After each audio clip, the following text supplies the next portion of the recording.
Erling Haaland, De Bruyne, সিলভারা যে কোনো প্রতিপক্ষকে দুমড়ে মুচড়ে ঘুরিয়ে দেওয়ার সামর্থ্য রাখে। এই ম্যাচটাই যেন তার প্রমাণ। ইপসুইচ সিটিকে 4-1 গোলে বিধ্বস্ত করল বর্তমান চ্যাম্পিয়নরা। ম্যাচের শুরুটা ইপসুইচের পক্ষে ইতিহাদে 53,000 দর্শককে স্তব্ধ করে ম্যাচের 7 মিনিটে এগিয়ে যায় অতিথিরা। গোল খেয়ে যেন হুঁশ ফিরে ম্যান সিটির। 9 মিনিটে পেনাল্টি পায় সিটি। পেনাল্টি থেকে গোল করে সমতায় ফিরে গার্দিওলার শিষ্যরা। 14 মিনিটে ডি ব্রুইনার গোলে 2-0 এগিয়ে যায় সিটি। পরের মিনিটে আবারও আর্লিং হল্যান্ড ম্যাজিকে 3-0 লিড স্বাগতিকদের। গোল করে যেন আরও আক্রমণাত্মক সিটি।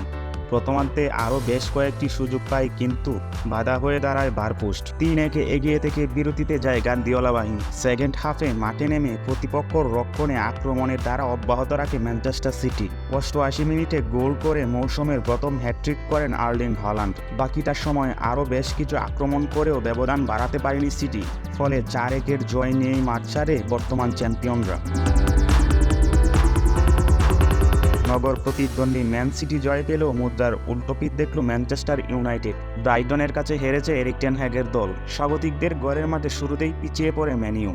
32 মিনিটে ব্রাইটনের হয়ে প্রথম গোলটি করেন ড্যানি ওয়েলবেক। 60 মিনিটে আমাদ দিয়ালোর গোলের সমতায় ফিরে ইউনাইটেড। এর কয়েক মিনিট পর এগিয়ে যায় ম্যান ইউ, কিন্তু গার্নাচো অফসাইডে থাকায় গোলটি বাতিল করা হয়। ম্যাচের ইনজুরি সময়ের কয়েক মিনিট বাকি থাকতে ব্রাইটনের হয়ে জয়সূচক গোলটি করেন ব্রাজিলিয়ান ফরোয়ার্ড জোয়াও পেদ্রো। বাকিটার সময় আর গোল না হওয়ায় রেফারি শেষ বাঁশি বাজার সাথে সাথে জয়ের আনন্দে মাতেন স্বাগতিকরা। আরেক ম্যাচে এভারটনকে গোলবন্যায় বাসালো টটেনহাম। 14 মিনিটে এগিয়ে যায় স্বাগতিক টটেনহাম। 25 এবং 77 মিনিটে জোড়া গোল করেন কোরিয়ান ফরওয়ার্ড সং হিয়ং মিন। ম্যাচে আরও একটি গোল করেন আর্জেন্টাইন ডিফেন্ডার ক্রিস্টিয়ান রোমেরো। ফলে 4-0 গোলের বড় জয় পায় টটেনহাম।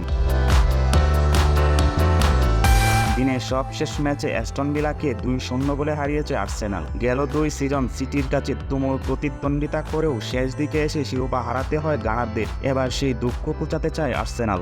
ভিলার ঘরের মাঠে শুরুতেই লিড নেওয়ার সুযোগ পেয়েছিল মিকেল আর্তেতার শিষ্যরা। আর্জেন্টাইন বাজপাখির দুর্দান্ত সেভ করে গোল প্রতিহত করেন। পাল্টা আক্রমণে গোলের সুযোগ তৈরি করে স্বাগতিকরা। আর্সেনালের গোলরক্ষককে একা পেয়েও গোল করতে পারেনি অলি ওয়াটকিন্স। গোল শূন্যতে প্রথমার্ধ শেষ করে দুদল। বিরতি থেকে ফিরে গোলের সুযোগ পায় স্বাগতিকরা। প্রথম শট বারপোস্টে লেগে ফিরলেও ফিরতি বল দুর্দান্তভাবে রুখে দেয় আর্সেনাল গোলরক্ষক। ম্যাচের বাকিটা সময় চলে আর্সেনালের দাপট। 77 এবং 67 মিনিটে 2 গোল করে দলের জয় নিশ্চিত করেন আর্সেনাল। বাকিটা সময় আর কোনো গোল না হওয়ায় 2-0 গোলের জয় পায় গানাররা।